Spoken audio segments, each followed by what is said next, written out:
সকাল ৮টা থেকে কিন্তু শুরু হয়েছে বহুল প্রতীক্ষিত ডাকসু নির্বাচন এর ভোট গ্রহণ কর্মসূচি এবং আমরা দেখেছি আমরা এই মুহূর্তে আছি শারীরিক শিক্ষা কেন্দ্রের সামনে এবং এই কেন্দ্রটিতে কিন্তু আমরা দেখছি যে দুটি হলের শিক্ষার্থীরা কিন্তু এখানে এসে ভোট দিচ্ছেন। জগন্নাথ হল এবং শহীদ সার্জেন্ট জহুরুল হকের শিক্ষার্থীরা কিন্তু এখানে ভোট দিচ্ছে। আমরা দেখেছি এখানে প্রথম বর্ষ থেকে শুরু করে শেষ বর্ষের শিক্ষার্থীরা কিন্তু এখানে উৎসুকতার সাথে আসলে ভোট কেন্দ্রে এসেছেন এবং দীর্ঘ লাইন কিন্তু আমরা এখানে দেখছি এই হলটির সামনে।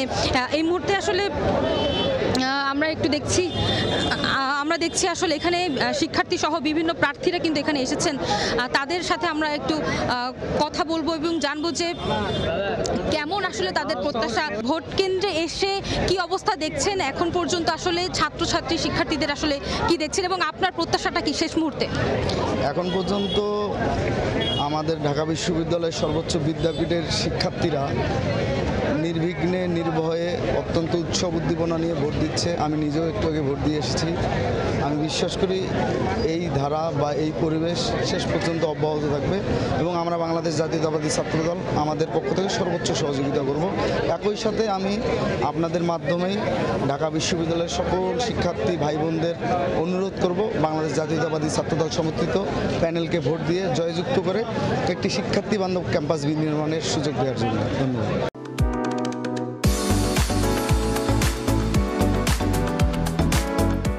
আসলে প্রার্থীরা কিন্তু সকাল থেকে এখানে আসছেন। এই হল সহ ঢাকা বিশ্ববিদ্যালয়ের বিভিন্ন হলে কিন্তু তারা গিয়েছেন, বিভিন্ন ভোট কেন্দ্রে তারা গিয়েছেন। তারা কিন্তু আসলে তাদের কাঙ্ক্ষিত যে প্রার্থী রয়েছেন তাদেরকে ভোট দেওয়ার জন্য সকাল থেকেই এই দীর্ঘ লাইন আমরা দেখছি। ঢাকা বিশ্ববিদ্যালয়ের যেই সংস্কার তারা প্রত্যাশা করছে সেই সংস্কার কিন্তু তাদের পছন্দের প্রার্থীর হাত ধরে যাতে আসে সেটাই কিন্তু তারা প্রত্যাশা করছিলেন।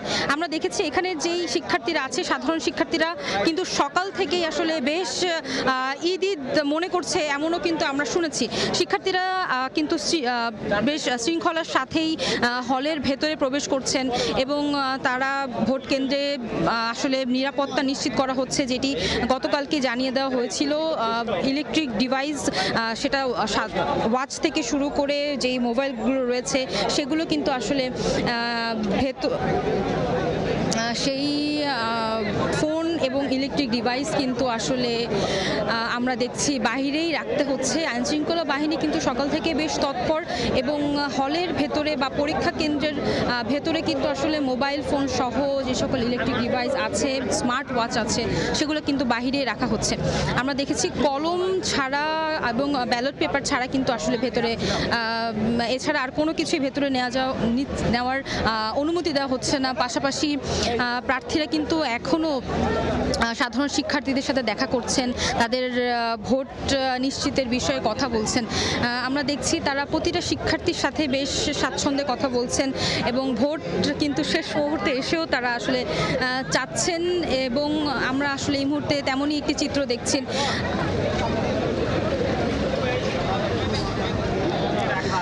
আমরা একটু কথা বলবো শিক্ষার্থীদের সঙ্গে, তাদের কাছে জানতে চাইবো তাদের প্রত্যাশা কি, আসলে তাদের শিক্ষার্থীদের কাছ থেকে একটু জানতে চাই। ভাই, ভোট দিতে এসে কেমন লাগছে ভোটের পরিবেশ? সত্যি বলতে অসাধারণ পরিবেশ, উৎসবমুখর একটা পরিবেশ বিরাজমান আছে। সবাই একটা দীর্ঘ সময় পর তাদের গণতান্ত্রিক পরিস্থিতি ফিরে পেয়েছে।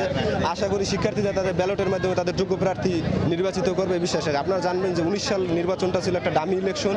সো তার পূর্বে ছিল 28 বছর মানে 28 বছর আগে হয়েছিল নির্বাচন। সো একটা দীর্ঘ সময় পর ডাকসু হওয়ার কারণে শিক্ষার্থীদের আশা আকাঙ্ক্ষা আসলে খুব তুঙ্গে আছে এবং তারা তাদের মানে যোগ্য প্রার্থী বেছে নিতে তারা মুখিয়ে আছে। সো আশা করি ব্যালট বিপ্লবের মাধ্যমে এটা দেখা যাবে, যোগ্য প্রার্থীরাই নির্বাচিত হবে বলে আশা রাখছি।